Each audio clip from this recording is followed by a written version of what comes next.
In today's video, I'm going to teach you how to use multiple charts layout in TradingView Mobile. If you analyze several markets or time frames at once, this feature will help you compare quickly without switching back and forth.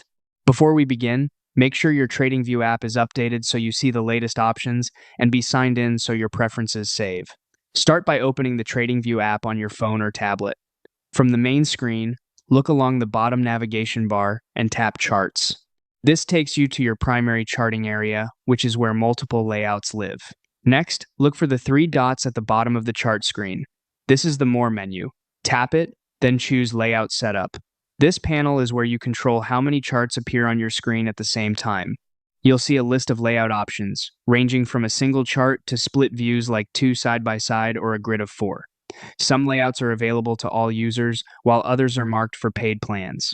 If you notice a lock icon or a prompt, that means the layout requires a subscription. You can still select any available layout to proceed.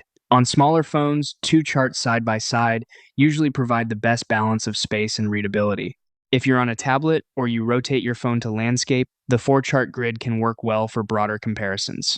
After you choose a layout, your screen updates instantly. Each pane behaves like a full chart.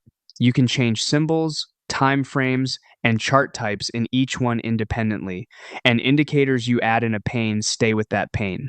If things feel cramped, zoom with a pinch gesture or switch to a simpler chart type to reduce visual clutter. For smoother performance, especially with 4 charts, close other apps in the background and keep your connection stable.